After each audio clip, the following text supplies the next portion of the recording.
Assalamualaikum warahmatullahi wabarakatuh. Kami dari kelompok 2 dari kelas 12 MIPA F yang beranggotakan Felicia Audrey absen 11 dan Nabila Zainina Karina Nur absen 19 akan mempresentasikan materi agama yaitu beriman kepada qada dan qadar. Boleh dilanjut? Yang pertama adalah pengertian qada dan qadar. Para ulama berbeda pandangan dalam memberikan arti qada dan qadar. Sebagian ulama mengartikan sama, namun sebagian ulama yang lain memberikan arti yang berbeda. Qada adalah segala sesuatu yang Allah Subhanahu wa taala wujudkan, adakan atau berlakukan sesuai dengan ilmu dan kehendaknya. Sementara qadar adalah ilmu Allah Subhanahu wa taala tentang apa yang akan terjadi pada makhluk di masa mendatang. Pendapat yang menyamakan qada dan qadar memberikan definisi bahwa aturan baku yang diberlakukan oleh Allah Subhanahu wa taala terhadap alam ini, undang-undang yang bersifat umum dan hukum-hukum yang mengikat sebab dan akibat. Hal ini ditulis dalam Quran Surat Ar-Ra'd ayat 8 yang artinya Allah Subhanahu wa taala mengetahui apa yang dikandung oleh setiap perempuan dan kandungan rahim yang kurang sempurna dan yang bertambah, dan segala sesuatu pada sisinya ada ukurannya. Boleh lanjut? Nah, qada menurut bahasa berarti menentukan atau memutuskan, sedangkan menurut istilah artinya segala ketentuan Allah Subhanahu wa taala sejak zaman azali. Qadar menurut bahasa adalah memberi kadar, aturan atau ketentuan. Menurut istilah berarti ketetapan Allah Subhanahu wa taala terhadap seluruh makhluknya tentang segala sesuatu. Oleh karena itu, iman kepada qada dan qadar artinya percaya dan yakin dengan sepenuh hati bahwa Allah Subhanahu wa taala telah menentukan segala sesuatu bagi makhluknya.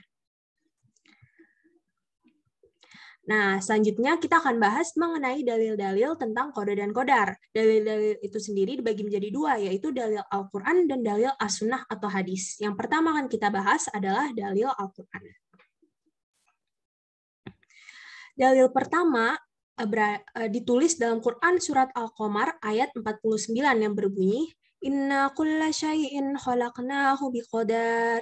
Yang artinya, sesungguhnya kami menciptakan segala sesuatu menurut ukuran atau takdir. Lalu dalil lainnya tertulis dalam Quran Surat Al-Hadid ayat 22 yang berbunyi, Ma asyaba min musibati fil ardi wala fi anfusikum illa fi kitabim min qabli an nabraha inna zalika 'ala Allah yasir. Yang artinya, tidak ada suatu bencana apapun yang menimpa di bumi, dan tidak pula pada diri kalian, melainkan telah tertulis dalam kitab atau lauh mahfuz sebelum kami menciptakannya. Sesungguhnya, yang demikian itu mudah bagi Allah Subhanahu wa taala. Dua dalil lainnya akan dibahas oleh Felicia Audrey. Terima kasih Nabila. Pada kali ini saya akan menjelaskan dalil Al-Quran sisanya ya.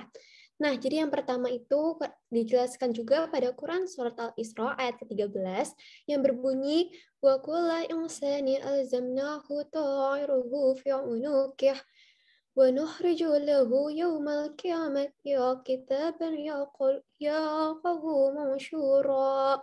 Yang artinya, dan tiap-tiap manusia telah kami tetapkan awal amal perbuatannya sebagaimana tetapnya kalung pada lehernya. Lalu dalil selanjutnya itu terletak pada Quran Surat At-Tagabun, surat ke-64 ayat 11 yang berbunyi, Ma asaba min musibatin illa bi'iznillah wa may yu'min billahi biyahdil falaba wallahu bikulli syai'in alim. Yang artinya, tidak ada sesuatu musibah pun yang menimpa seseorang kecuali dengan izin Allah. Oke, selanjutnya itu adalah dalil as-sunnah. Adapun penjelasan Rasulullah tentang qada dan qadar itu dijelaskan juga pada yang artinya sesungguhnya seseorang itu diciptakan dalam perut ibunya selama 40 hari dalam bentuk nutfah. 40 hari menjadi segumpal darah, 40 hari menjadi segumpal daging, kemudian Allah Subhanahu wa taala mengutus malaikat untuk meniupkan ruh ke dalamnya dan menuliskan 4 ketentuan, yaitu tentang rezekinya, ajalnya, amal perbuatannya, dan jalan hidupnya, sengsara atau bahagia. Hadis riwayat Al-Bukhari dan Muslim. Nah, Selanjutnya yang akan kita bahas adalah kewajiban beriman kepada qada dan qadar. Di dalam sebuah hadis qudsi, Allah Subhanahu wa taala berfirman yang artinya, siapa yang tidak ridho dengan qadaku dan qadarku dan tidak sabar terhadap bencanaku yang aku timpakan atasnya, maka hendaklah mencari Tuhan selain aku. Hadis riwayat At-Tabrani. Takdir Allah Subhanahu wa taala merupakan iradah atau kehendak Allah Subhanahu wa taala. Oleh sebab itu, takdir tidak selalu sesuai dengan keinginan kita. Tatkala takdir sesuai dengan keinginan kita, hendaklah kita bersyukur karena hal itu merupakan nikmat yang diberikan oleh Allah Subhanahu wa taala kepada kita. Ketika takdir yang kita alami tidak menyenangkan atau merupakan musibah, maka hendaklah kita terima dengan sabar dan ikhlas. Kita harus yakin bahwa di balik musibah itu ada hikmah yang terkadang kita belum mengetahuinya. Allah Subhanahu wa taala Maha mengetahui atas apa yang diperbuatnya. Oke, terima kasih Nabila. Jadi untuk macam-macam takdir pasti teman-teman udah sering dengar mualak sama mukbrom. Tapi di sini kita review lagi ya. Apa sih takdir mualak, apa itu takdir mukbrom? Nah, untuk takdir mualak itu adalah takdir yang erat kaitannya dengan ikhtiar manusia. Maksudnya gimana nih? Jadi gini, misalnya seorang siswa bercita-cita ingin menjadi insinyur pertanian. Nah, untuk mencapai cita-citanya itu kan ia harus belajar dengan tekun.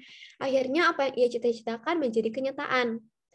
Ia menjadi insinyur pertanian. Dalam hal ini Allah Subhanahu wa taala berfirman, bagi manusia ada malaikat-malaikat yang selalu mengikutnya bergiliran dimanapun dan di belakangnya.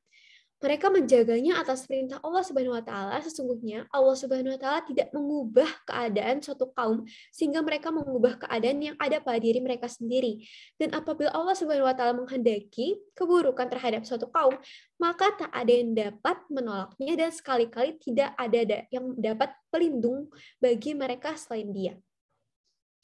Oke. Nah, untuk mubrom, takdir mubrom itu apa sih? Takdir mubrom itu adalah takdir yang terjadi pada diri manusia dan tidak dapat diusahakan atau tidak dapat ditawar-tawar lagi oleh manusia. Contohnya apa? Contohnya misalnya ada orang dilahirkan dengan mata sipit, terus dilahirkan dengan kulit hitam, sedangkan ibu dan bapak kulit putih dan sebagainya. Itu kira-kira gambaran apa sih takdir mualak sama mubrom? Untuk kaitannya sama optimis, ikhtiar, sama tawakal gimana nanti akan dijelaskan oleh Nabila dan saya. Kepada Nabila dipersilakan. Baik, terima kasih Felicia. Nah, kaitan antara beriman kepada qada dan qadar itu ada 4. Yang pertama optimis, habis itu ada ikhtiar, doa, dan tawakal. Yang pertama bakal kita bahas adalah sikap optimis dan takdir terbaik Allah Subhanahu wa taala. Mungkin semuanya ini udah familiar sama kata optimis, tapi apa sih hubungannya sama qada dan qadar? Jadi manusia itu mempunyai kemampuan terbatas sesuai dengan ukuran yang diberikan Allah Subhanahu wa taala kepadanya. Di samping itu, manusia berada di bawah hukum-hukum tersebut, yaitu hukum kauliyah dan hukum kauniyah. Hanya berbeda dengan makhluk selain manusia, misalnya matahari, bulan, bintang, dan planet lainnya, seluruhnya ditetapkan takdirnya tanpa dapat ditawar-tawar. Hal ini itu tertulis nih dalam Quran Surat Al-Fussilat ayat 11. Nah, manusia makhluk yang paling sempurna. Oleh karena itu, ia diberi kemampuan memilih, bahkan pilihannya cukup banyak. Manusia dapat memilih ketentuan atau takdir Allah Subhanahu wa taala yang ditetapkan keberhasilan atau kemalangan, kebahagiaan atau kesengsaraan, menjadi orang yang baik atau tidak. Akan tetapi harus diingat bahwa semua pilihan yang diambil manusia pada saatnya itu nanti akan diminta pertanggungjawabannya terhadap pilihannya, karena hal itu pasti dilakukan atas kesadaran diri kita sendiri. Nah, selanjutnya adalah ikhtiar. Ikhtiar itu artinya berusaha dengan sungguh-sungguh dan sepenuh hati dalam menggapai cita-cita dan tujuan. Allah Subhanahu wa taala itu menentukan takdir. Kita sebagai manusia berkewajiban melakukan ikhtiar. Lah, terus jika Allah itu telah menentukan, kenapa harus ada ikhtiar? Gitu. Nah, kita perhatikan firman Allah Subhanahu wa taala dalam Quran Surat Al-Anbiya ayat 90 yang memiliki arti, sungguh mereka adalah orang-orang yang selalu bersengsara dalam mengerjakan perbuatan baik. Nah, jika sudah diikhtiarkan namun kegagalan yang diperoleh, maka dalam hubungan inilah letak rahasia ilahi. Meskipun begitu, Allah tidak menyia-nyiakan semua amal yang sudah dilakukan. Walaupun gagal, firman Allah Subhanahu wa taala, dan bahwa manusia hanya memperoleh apa yang telah diusahakannya, dan sesungguhnya usahanya itu kelak akan diperlihatkan kepadanya. Kemudian akan diberi balasan kepadanya dengan balasan yang paling sempurna. Hal ini tertulis dalam Quran Surat An-Najm ayat 39-41. Selanjutnya, doa dan tawakal akan dibahas oleh Felicia. Kepada Felicia, dipersilakan. Tadi kan udah dijelasin mengenai optimis dan ikhtiar. Di sini saya akan menjelaskan hubungan qada dan qadar terkait doa dan tawakal. Pertama kita bahas doa dulu ya. Doa tuh kesana simpel, tapi teman-teman tahu nggak sih doa itu apa? Jadi doa itu adalah ikhtiar batin yang besar pengaruhnya bagi manusia yang meyakininya. Nah, hal ini kenapa? Hal itu karena doa itu merupakan bagian dari motivasi intrinsik bagi yang meyakini doa akan memberikan energi dalam menjalani ikhtiarnya. Karena Allah Subhanahu wa taala telah berjanji untuk mengabulkan permohonan orang yang bersungguh-sungguh memohon. Seperti yang dikatakan Allah pada Quran surat Al-Baqarah ayat 186 yang berbunyi, "Aku mengabulkan permohonan orang yang berdoa apabila ia berdoa kepadaku." Oke, selanjutnya hubungan tawakal itu adalah, jadi kalau misalnya kita setelah meyakini dan mengimani takdir nih, kemudian dibarengi dengan ikhtiar dan doa, maka tibalah manusia mengambil sikap tawakal. Tawakal itu adalah menyerahkan segala urusan dan hasil ikhtiar kepada Allah Subhanahu wa taala. Nah, dasar pengertian tawakal itu diambil diantaranya dari sebuah hadis yang diriwayatkan oleh Imam Ibnu Hibban dan Imam Al-Hakim dari dari Ja'far bin Amr bin Umayyah dari ayahnya radhiyallahu anhu. Ia berkata, seorang berkata kepada Nabi Shallallahu Alaihi Wasallam, "Aku lepaskan untaku dan lalu aku bertawakal." Nabi SAW bersabda, "Ikatlah kemudian bertawakallah." Peristiwa ini menyimpulkan pemahaman bahwa sikap tawakal itu baru boleh dilakukan setelah adanya usaha yang sungguh-sungguh dijalankan. Hal ini tuh juga memberikan pemahaman bahwa tawakal itu tidak bisa tanpa ikhtiar. Seperti firman Allah Subhanahu wa taala, "Kemudian apabila kamu telah membulatkan tekad, maka bertawakal kepada Allah Subhanahu wa taala. Sesungguhnya Allah Subhanahu wa taala menyukai orang-orang yang bertawakal kepadanya." Disebutkan pada Quran surat Al-Imran ayat 159. Nah, kan tadi kita sudah jelaskan mengenai kaitannya apa, tapi hikmah orang yang melaksanakan qada dan qadar itu apa sih? Oke, hal itu akan dijelaskan oleh Nabila. Ya, terima kasih banyak Felicia. Nah, pasti kita tahu nih, beriman kepada qada dan qadar itu punya hikmahnya. Tapi hikmahnya tuh apa aja? Nah, yang pertama itu adalah dengan beriman kepada qada dan qadar, kita semakin meyakini bahwa segala sesuatu yang terjadi di alam ini itu tidak lepas dari sunnatullah. Lalu kita juga bisa semakin termotivasi untuk senantiasa berikhtiar atau berusaha lebih giat lagi dalam mengejar cita-citanya. Lalu, dengan beriman kepada qada dan qadar, kita juga bisa meningkatkan keyakinan akan pentingnya peran doa bagi keberhasilan sebuah usaha. Lalu kita juga bisa meningkatkan optimisme dalam menatap masa depan, dengan ikhtiar yang sungguh-sungguh juga pastinya. Lalu kita juga bisa meningkatkan kekebalan jiwa dalam menghadapi segala rintangan dalam usaha, sehingga kita tidak berputus asa ketika mengalami kegagalan. Dan yang terakhir, beriman kepada qada dan qadar itu dapat menyadarkan manusia bahwa dalam kehidupan ini dibatasi oleh peraturan-peraturan Allah Subhanahu wa taala yang tujuannya untuk kebaikan manusia itu sendiri. Bersikap optimis, ikhtiar dan tawakal sebagai implementasi beriman kepada qada dan qadar Allah Subhanahu wa taala. Nah, yang terakhir akan kita bahas mengenai apa aja sih implementasi beriman kepada qada dan qadar yang dapat kita terapkan dalam kehidupan sehari-hari. Ini akan dibahas lebih lanjut oleh Felicia. Pada Felicia, dipersilakan. Terima kasih Nabila. Jadi tadi kita udah bahas hikmahnya apa, tapi gimana sih cara nerapinnya? Oke, aku jelasin secara singkat aja ya.